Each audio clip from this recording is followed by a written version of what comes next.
vous êtes du retour sur MN Télévision, émettant depuis Wenze Manzanza, ici à Brazzaville, la capitale de ce magnifique pays qui se nomme le Congo. Mais que ici, comme Flor Barros a dit avant l'interruption de cette émission, que ici, les Libanais sont rois. Et cerise sur le gâteau, elle m'a dit aussi, il faudra faire ce qu'elle m'a dit, mais je vois si c'est vrai, que nous savons déjà, on a lu sur Internet qu'il y a des parties au Liban où, vous savez déjà l'histoire des Éthiopiennes qu'on tue là-bas, et jusqu'au gouvernement éthiopien a décidé que les Éthiopiennes ne doivent plus aller travailler là-bas comme femmes de ménage, mais là-bas les Noirs sont toujours maltraités. Et ils ne maltraitent pas les Noirs seulement au Liban, ils le font jusqu'ici au Congo. Il paraît qu'à Pointe-Noire, il y a des parties de la plage qu'ils ont décidé que les Noirs ne doivent pas se baigner là-bas. Ça ressemble un peu à un apartheid en Afrique du Sud avant l'arrivée de notre cher Nelson Mandela ou la fin de l'apartheid. Pourquoi se fait-il? Mais il ne faudra pas qu'on fasse un amalgame. Il y a les Libanais qui respectent la loi, qui respectent les autres, mais nous découvrons que le traitement qu'ils donnent aux Congolais souvent laisse à désirer. Il suffit d'aller à Noura, Noura, de Mandarine, tous les autres boutiques ici, vous voyez comment ils traitent les Noirs. Est-ce que c'est normal que même la caisse, une caissière, on ne va pas me dire qu'un Congolais ne connaît pas être caissier ou caissière. Est-ce que c'est normal que tous les postes qu'on pouvait même donner aux Congolais est retenu par les Libanais? Bon, maintenant, mademoiselle Barros, raconte votre histoire. Les internautes posent beaucoup de questions. L'autre aspect, c'est que je ne sais pas si vous êtes seulement, comment je peux dire ça, vous n'êtes pas reconnaissant ou vous avez un peu perdu la mémoire. Mais ce monsieur Hassan Odjeidj, que vous présentez comme un diable maintenant, a quand même eu la bonne chance de vous amener pour qu'on vous traite au Maroc. Pourquoi vous voulez venir dire ici qu'il n'a rien fait pour vous? Mais partir au Maroc, c'est pas lui qui m'a envoyé au Maroc. C'est pas Hassan Odjeidj qui m'a envoyé au Maroc. C'est pas Hassan Odjeidj qui m'a envoyé au Maroc. Pour aller au Maroc, c'est un voyage clandestin que j'avais fait. Ça, j'étais partie en clandestin seulement. Comment vous êtes parti en clandestin? Raconte cette histoire. Oui, parce que d'abord, ils ont fait une stratégie. Ils m'ont pris vers 17h chez moi à la maison. Ils m'ont demandé de venir à Netcare dans leur clinique libanaise. À Netcare, ils ont fait les papiers le même jour. Donc, du coup, le vol que je prenais n'était pas au courant qu'il y a une malade qui va voyager dans leur vol. Et ils m'ont amené à l'aéroport à 5h. Ils ont fait des images parce qu'ils avaient peur. Ils avaient peur la manière que les Congolais se soulevaient à Pointe-Noire là-bas. C'est la peur qui les a poussés de m'envoyer vite au Maroc pour aller en clandestin au Maroc.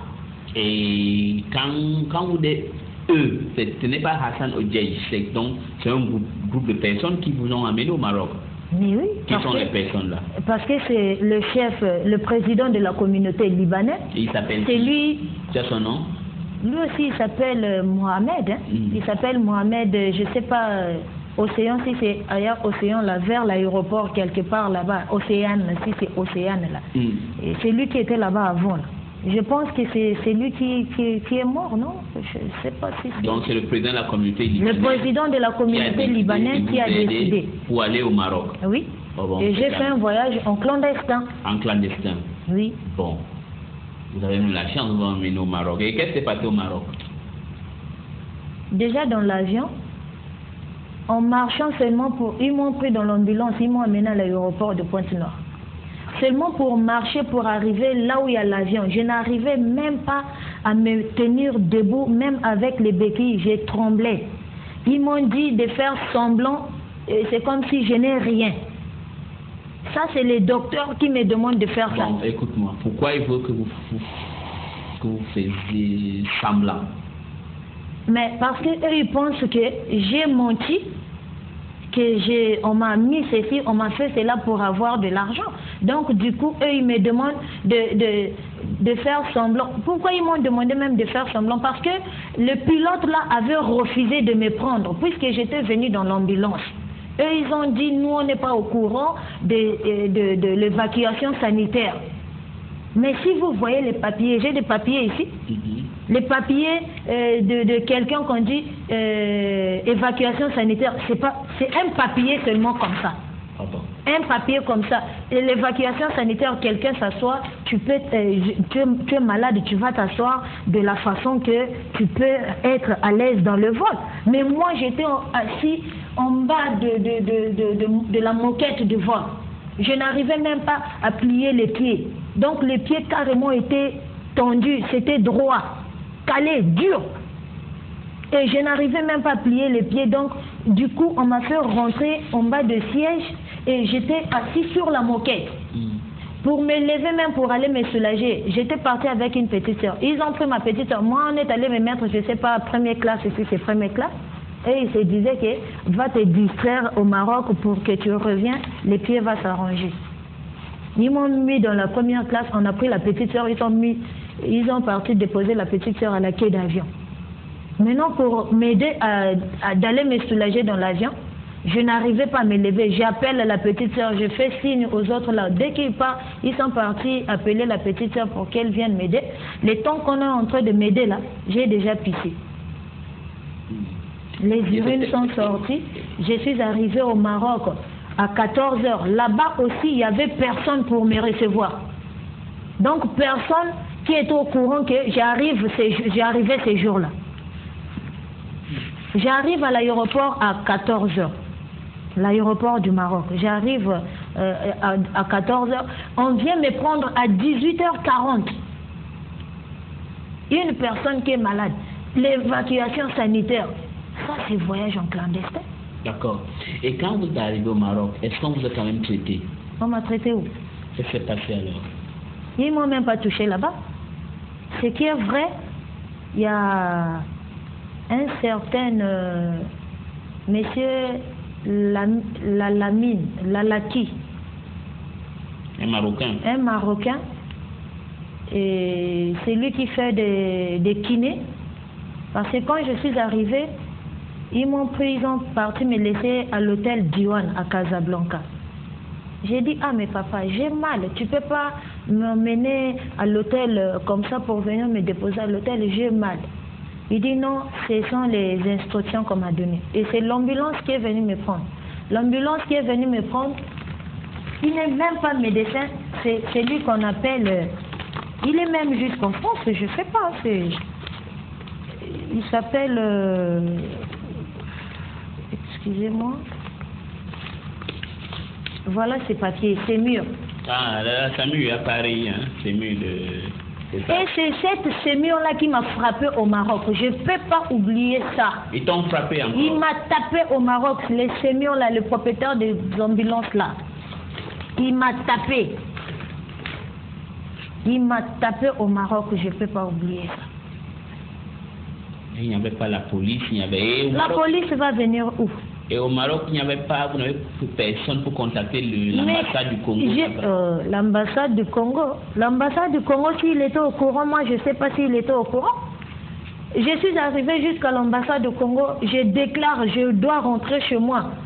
Il dit, il ne comprend pas le français, il ne parle pas français, je n'ai qu'à parler arabe. L'ambassade du Congo parle maintenant seulement arabe? Il parle que arabe maintenant.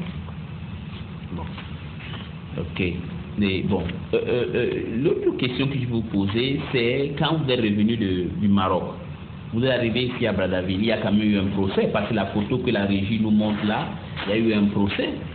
Et quelqu'un m'a posé une question, il s'appelle Kevin Pépé, il dit, est-ce vrai que ce Libanais, peut-être vous êtes en train de vous pleurer, là vous dites que vous voulez même le tuer, tout, mais c'est ta famille, ils ont négocié avec ta famille. Rappelle que votre tante est ici, malgré qu'elle est en train de dormir, mais elle est ici. Est-ce qu'ils n'ont pas traité avec ta famille derrière vous? Non. Ta famille n'a rien pris? Non. Vous faites confiance à votre famille? Oh, mais je suis devant eux. Vous êtes devant eux? Je suis devant, vous savez, si ma famille avait pris quelque chose, aujourd'hui, moi je ne vais pas accepter de venir m'asseoir ici, à la télé pour parler. D'accord, donc votre famille n'a rien pris. Ma famille n'a rien pris. Personne qui a traité avec ces Libanais pour prendre l'argent dans ma famille. Il n'y a personne. Ce sont des Libanais avec... Avec qui? Non, dis tout, madame. Dis tout. Avec monsieur Obili. Oui, c'est un journaliste. Un évangéliste. Un évangéliste, pardon. Obili. Un homme de Dieu. Oui. Ah, raconte-nous, qu'est-ce que l'homme de Dieu là fait? Lui, il est de quel pays, Obili là? Il est congolais d'ici? Il est congolais, il est Mboshi. Ah. Il est congolais, il est Mboshi. C'est Obili là qui s'est présenté comme l'oncle, comme père. Parce que... Attendez, Obili s'est présenté comme ton père? Oui. Ah bon? Parce que lui, il s'est dit, selon lui, oui. Il s'est dit que je n'ai personne, donc il n'y a aucune personne. Moi, mon père, c'est un ancien combattant. Donc l'armée française? L'armée congolaise? Congolais. Un ancien combattant qui a combattu la guerre de Congo-Gabon. Et qui est retraité, qui a presque l'âge de 3e âge. Et il est où, votre papa? Mon père est à Mbota, à Pointe-Noire. Et moi, ma mère, elle est décédée en 2001. Ma mère était combattante de URFC. Ah, dans les elle était présidente de URFC. URFC de Pointe-Noire. URFC de Pointe-Noire. Moi-même, quand j'étais à l'école, en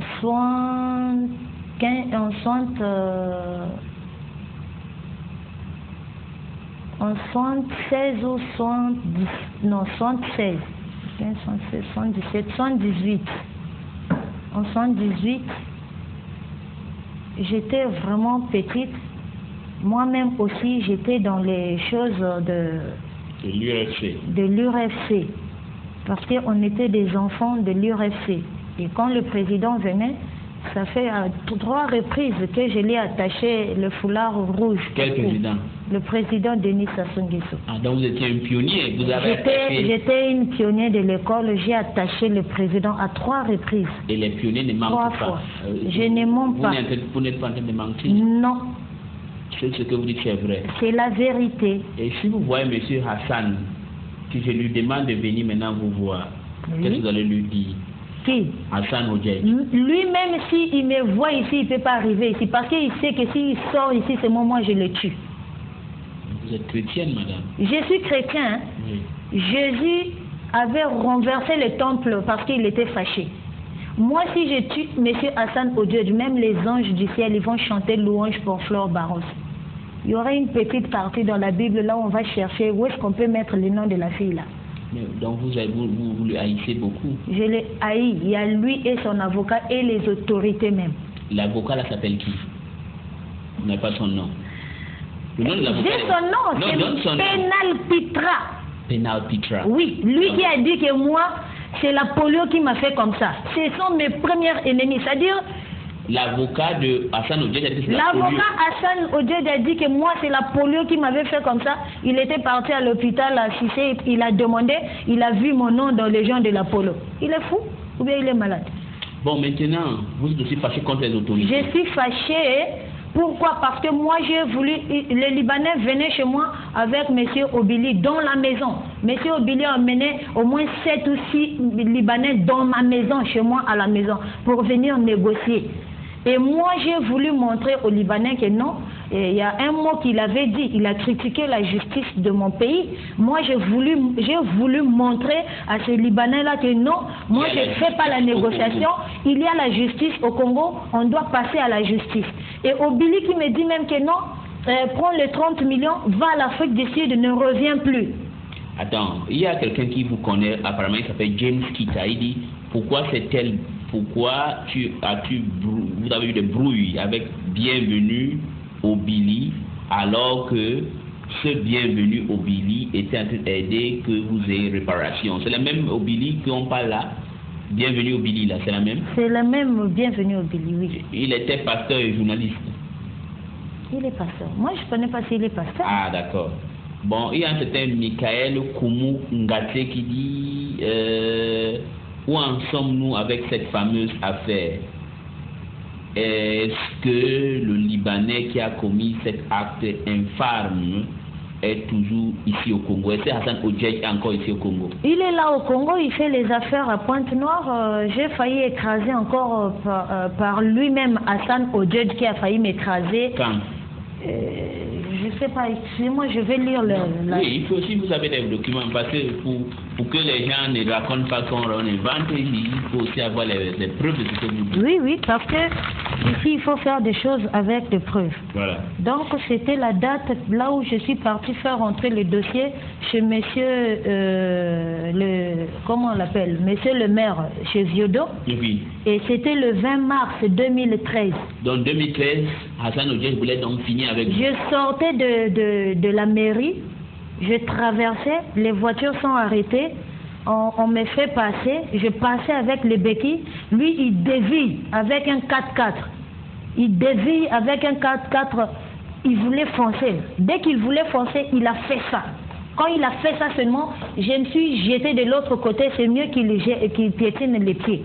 Et quand tout le monde a crié, quand je me suis assise, je l'ai regardé, j'avais des taches aux pieds, mais parce que là, comme ça datait, ça a duré, j'avais des gratinures aux pieds. Vous ne pouvez pas inventer une histoire. Et quand j'ai regardé, il arrange son rétroviseur pour bien me regarder. Moi aussi, j'ai bien vu. J'ai pris le taxi, je l'ai suivi.